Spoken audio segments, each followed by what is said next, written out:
भारतीय धर्मनिरपेक्षता क्या है। क्या है भारतीय धर्मनिरपेक्षता?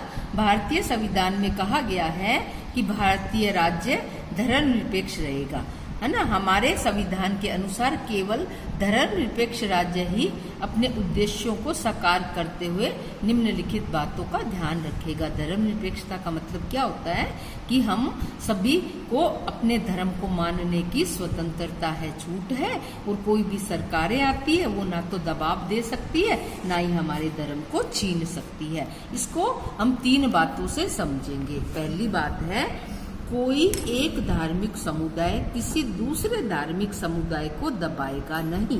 तो इसके एग्जाम्पल अपन लेते हैं सिखों का और ईसाइयों का, है ना। एक धार्मिक समुदाय दूसरे धार्मिक समुदाय को दबाएगा नहीं। मान लीजिए सिख समुदाय है और ईसाई समुदाय है, दोनों के अपने अपने धर्म है, दोनों एक दूसरे को ऊपर दबाव नहीं डाल सकते। कुछ लोग अपने ही धर्म के अन्य सदस्यों को न दबाए। कुछ लोग ऐसे होते हैं, मान लीजिए हिंदू धर्म है ना, तो हिंदू लोग क्या करेंगे कि हिंदुओं को ही अपने से गरीब लोगों को दबाएंगे नहीं। कुछ कम पढ़े लिखे हैं, कुछ ज्यादा है पैसे वाले लोग हैं, तो वो गरीब लोगों को पर कोई बेकार का दबाव नहीं डालेंगे। तीसरा है, राज्य न तो किसी खास धर्म को थोपेगा और न लोगों को की धार्मिक स्वतंत्रता को छीनेगा। राज्य मतलब कोई भी सरकार आती है तो वो ना तो कोई अपने धर्म को लोगों पर थोप सकती है और ना ही लोग जिस धर्म को मानते हैं उसको क्या करेगी, स्वतंत्रता को न तो छीन सकते हैं। इस तरह के दबदबे को रोकने के लिए भारतीय राज्य कई तरह से काम करता है ना। हमारे भारतीय राज्य है, हमारी सरकारें हैं, अलग अलग काम करती है, उनमें अलग अलग तरीके हैं। पहला तरीका क्या है कि वह खुद को धर्म से दूर रखती है। क्या करती है पहला तरीका? अब आपको ये बातें लिखनी है कि प्रश्न क्या है, दबदबे को रोकने के लिए राज्य सरकारें क्या क्या काम करती है। तो उसके 3 तरीके हैं। पहला तरीका क्या है, खुद को धर्म से दूर रखना है कि भारतीय राज्य की बागडोर न तो किसी धार्मिक समुदाय के हाथों में होगी, न ही किसी एक धर्म को समर्थन देगी। राज्य सरकारें है ना, आपने देखा होगा, न तो किसी एक धर्म को समर्थन देती है और ना ही अपने हाथ में किसी धर्म को लेती है। भारत में कचहरी, थाने, सरकारी विद्यालय और दफ्तर जैसे सरकारी संस्थानों में किसी खास धर्म को प्रोत्साहन देने या उसका प्रदर्शन करने की अपेक्षा नहीं की जा सकती। आपने भी सरकारी स्कूल देखे होंगे, दफ्तर देखे होंगे, है ना, थाने देखे होंगे, वहाँ कोई भी एक धर्म को समर्थन नहीं दिया जाता है। जो धर्म है उसी को अपनाते हैं। अब अगला पेज आप निकाल लीजिए, मैं भी निकालती हूँ। इसमें एक एग्जाम्पल दिया है, ये किसका एग्जाम्पल है? किसी स्कूल का है। कौन से स्कूल का है? राजकीय माध्यमिक विद्यालय में। इसमें क्या हो रहा है ये देख लीजिए आपने पूरा। इसमें क्या उपयुक्त चित्रकथा पट में स्कूल के भीतरी किसी धार्मिक त्योहार का आयोजन हो रहा है ना। सभी धर्मों के साथ एक जैसा व्यवहार करते हैं, सरकारी नीति के खिलाफ होता है। सरकारी स्कूल अपने प्रातःकालीन जो वंदना सभा होती है ना, प्रार्थना वगैरह, आपने सरकारी स्कूलों की वंदना कभी देखी होगी। वहाँ क्या होता है, धार्मिक आयोजनों के जरिए किसी एक धर्म को बढ़ावा नहीं देते, वहाँ सर्वधर्म प्रार्थना होती है ना। या अपनी जो माता जी है, कौन सी माता, सरस्वती माता, उसकी वंदना होती है।